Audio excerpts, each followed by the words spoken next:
दर्शकों, आप देख रहे हैं लॉर्ड बुद्धा टीवी। हम आए हैं आज महाराष्ट्र के मुंबई शहर में, और मुंबई शहर में बाबा साहब का महापरिनिर्वाण दिन है आज यहाँ पर।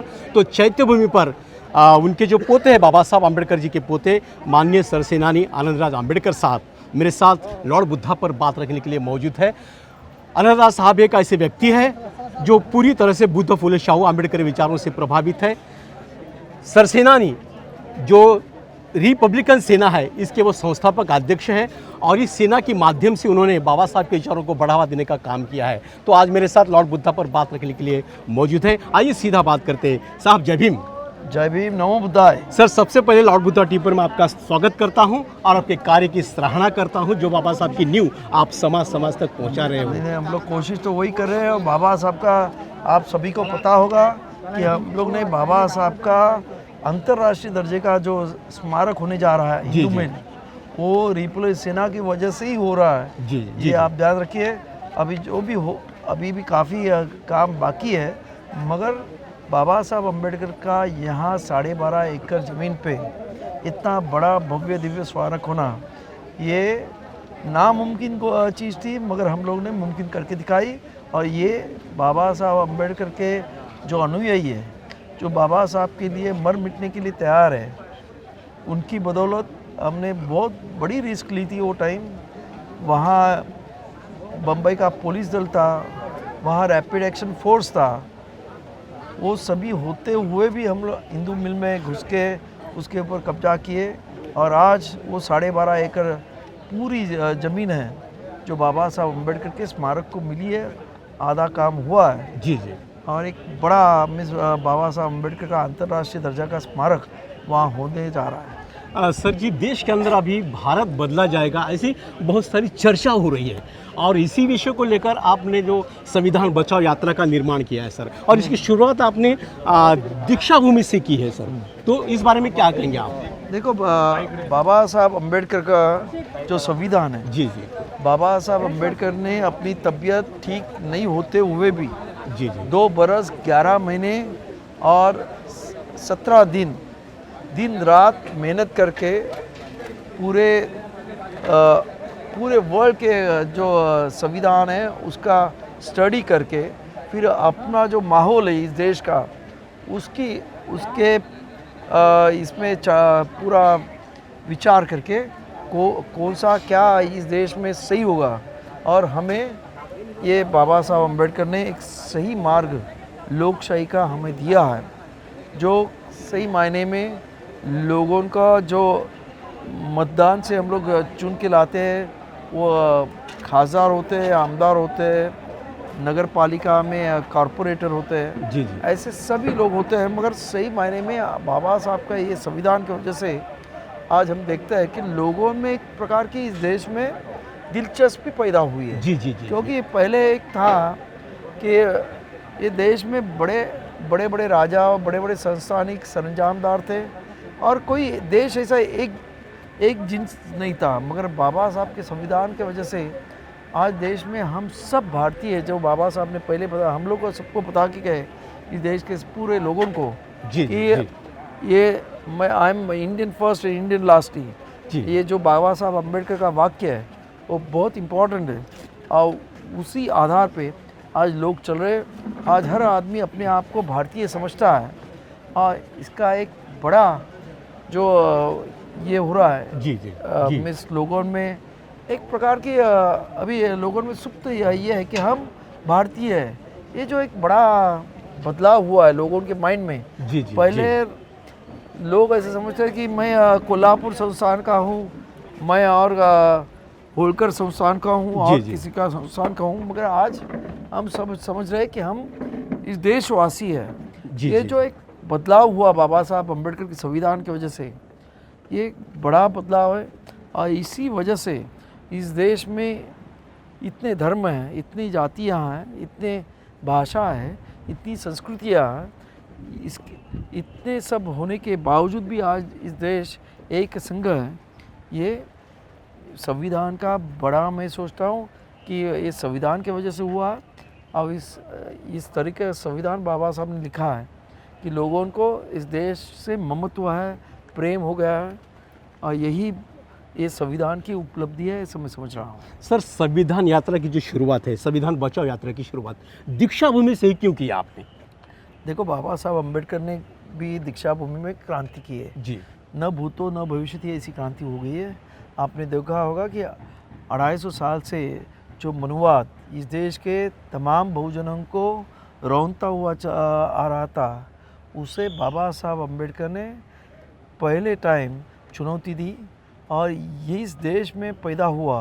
और बहुत सारे देशों में राजधर्म हुआ, ऐसा बौद्ध धर्म बाबा साहब अम्बेडकर ने अपने अनुयायियों को दिया, जो एक विज्ञानवादी है, जो एक सही मायने में लोगों को आदमी से कैसे रहना है, समता, न्याय, बंधुत्व सिखाता है। जी जी। और इसी वजह से एक विचारों की क्रांति हो गई इस देश में कि आदमी से कैसे रहना चाहिए। नहीं तो आपको मालूम है, इस देश में नर बलि दिए जाते थे, इस देश में आदमी को जानवर से हीन समझा जाता था जी। ऐसी सब कंडीशन के बावजूद बाबा साहब अम्बेडकर ने जो विचार दिया, उसके वजह से लोगों के विचारों में क्रांति हो गई। जिस महिलाओं को हीन समझा जाता था, शूद्र समझा जाता था, विधवाओं को नीची दर्जे के समझे जाते थे, कोई शुभ कार्य में नहीं लिया जाता था। जी जी।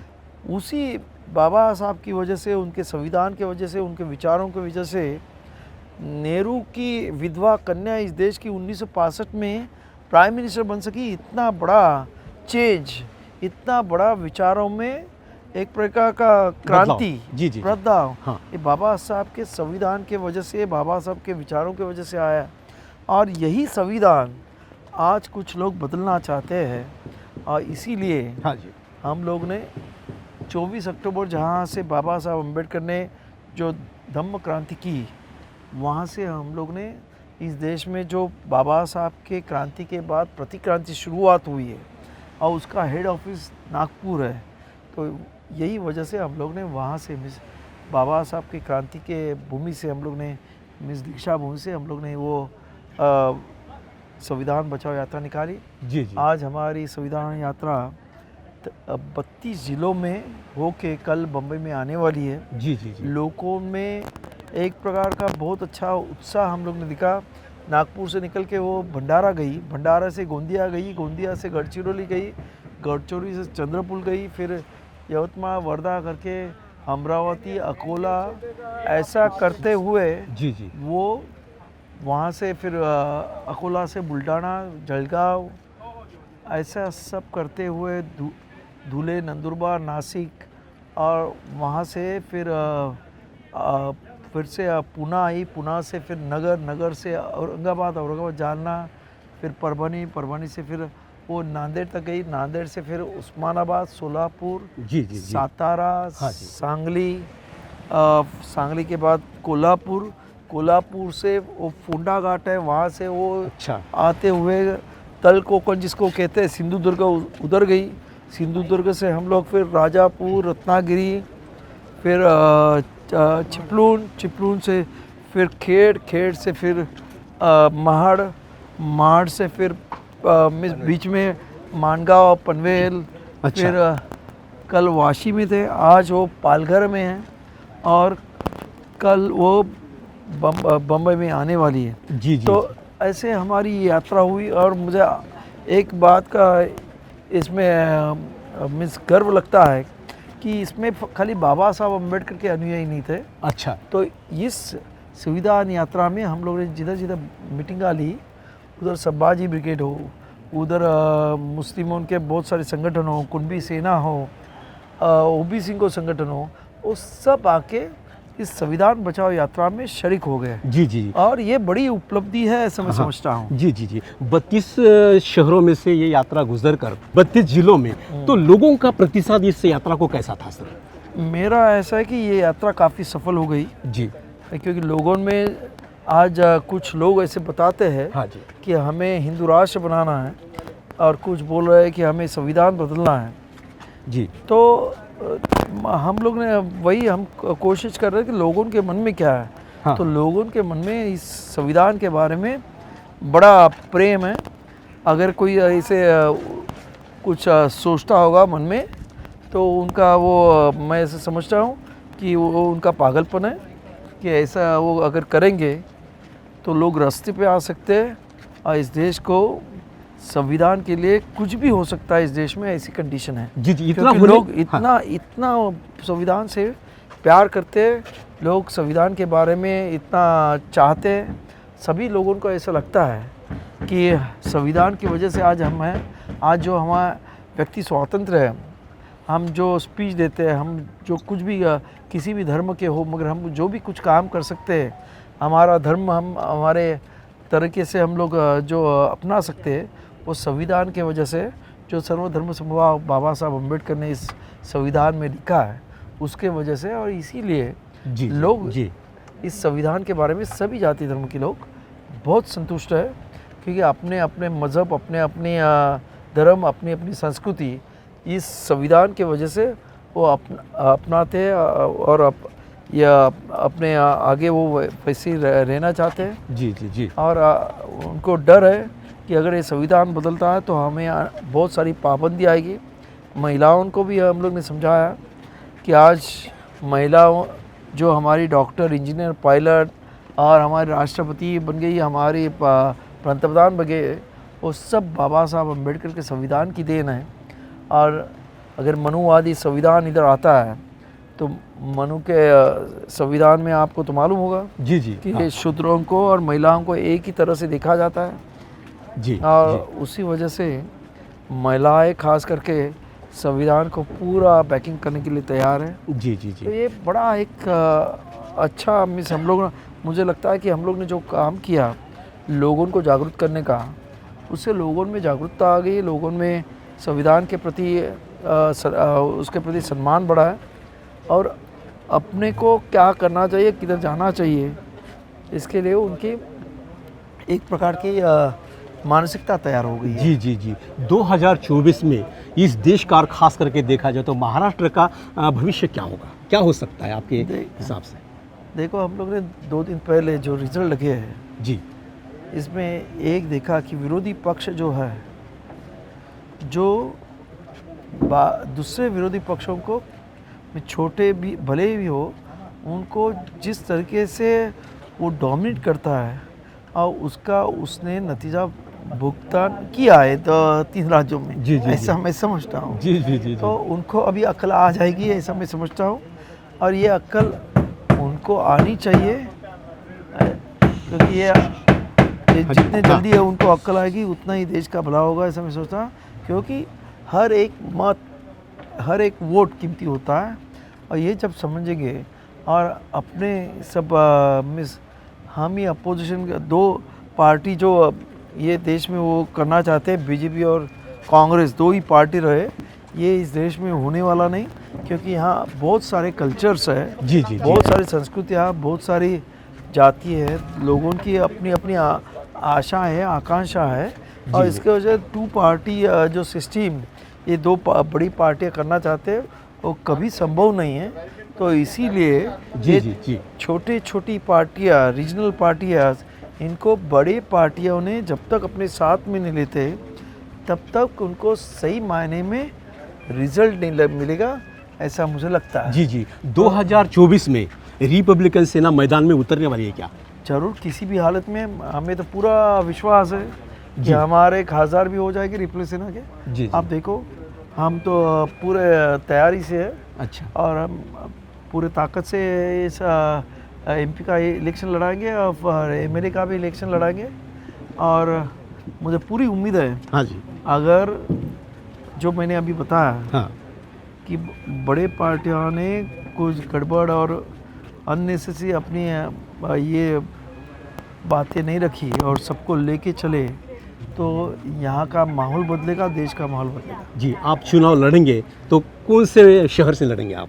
नहीं, देखो, मैं चुनाव लड़ूंगा कि नहीं, इससे ज़्यादा मेरी रिपब्लिकन सेना चुनाव लड़ेगी, ये मैं बता रहा हूँ। जी जी। रिपब्लिकन सेना की बात निकली है तो महाराष्ट्र के अंदर इस सेना का काम किस तरह से, उसका नियोजन किस तरह से होता है? देखो, हमारे महाराष्ट्र प्रदेश के अध्यक्ष है काका साहब खंबाळकर जी जी जी, जिन्होंने ये 44 डेज कंटिन्यूस ये यात्रा में शरीक हुए और पूरे महाराष्ट्र में घूमे, और नए नए कार्यकर्ता, नए नए संगठन हमारे साथ बहुत सारे जुड़े हैं और एक अच्छी तरीके का ऑर्गेनाइजेशन हम लोग ने अभी इस यात्रा की इससे हो गया है। बहुत सारे हमारे पास नए कार्यकर्ता मिले, एक बड़ी तादाद में अभी ये कार्यकर्ताओं का बल हमारे साथ है और मुझे पूरी उम्मीद है आने वाले कल में हम लोगों की महाराष्ट्र में एक बड़ी संख्या में ये होगा, संगठन होगा और वो भी हम लोग कोशिश कर रहे हैं जो भी हम 2-4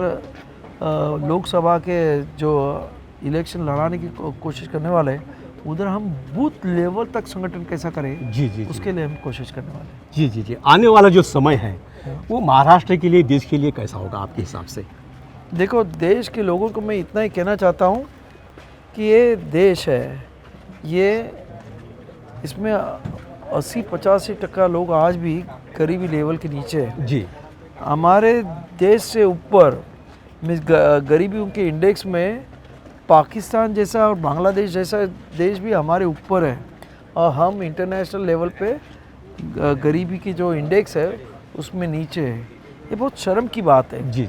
और आज हमें बताया जाता है, हमारे प्राइम मिनिस्टर बहुत गर्व से कहते हैं कि मैं 80,000 लोगों को अनाज देता हूँ। ये बड़ी दुख की बात है। आप अनाज देने के बजाय उनके हाथ को काम दो जी। उनको सही मायने में काम करवा के लो और जो बेरोजगार है उनको बेचारों को रास्ते पे ऐसे ही घूमने के बजाय वो कुछ काम करेंगे, कुछ करेंगे तो आपको ऐसा फ्री में कुछ देने की ज़रूरत नहीं। मगर आप चाहते हैं कि आप उनको भिखारी करें और फिर आपके पीछे वो दौड़ते रहे, भीख मांगते रहे। आज जो मध्य प्रदेश में हुआ, मुझे बहुत अफसोस है कि महिलाओं के अकाउंट में डायरेक्ट पैसे दिए और वो गर्व से कहते हैं और महिलाओं ने भी ऐसा लगता है कि मध्य प्रदेश में हमारी माता बहनें ने उसके वजह से उनको वोट डाले। मगर ये सारासार गलत है। बाबा साहब अम्बेडकर का जो विचार है वो स्वाभिमानी विचार है। वो बाबा साहब ने जब गांधी और बाबा साहब की बात हुई तो बाबा साहब बोले उन्होंने बताया कि कांग्रेस ने इतने लाखों रुपए ये अनटचेबल लोगों के लिए हम लोग ने खर्चे किए। तो बाबा साहब बोले हमें भीख नहीं चाहिए, हमें हमारा अधिकार चाहिए। और मैं हमारे प्राइम मिनिस्टर साहब को कहना चाहता हूँ, यहाँ के देश के लोगों को आपकी भीख नहीं चाहिए क्योंकि ये लोगों का ही पैसा है। हमें हमारा अधिकार चाहिए, हमें नौकरी चाहिए, हमें शिक्षण चाहिए जी। और फिर देखो, हमें आपको नहीं, हम आपको टैक्स देंगे जी। तो इसी तरह से ये जो चल रहा है ये बहुत गलत है। ये जो राजनीति है उनकी, लोगों को कहाँ तो भीख मांगने के लिए लगाओ और फिर उनको कुछ भीख दे दो, फिर लोग अपने पीछे आएंगे। ये जो आज चल रहा है वो बहुत दुर्भाग्य है, इस देश का दुर्भाग्य है।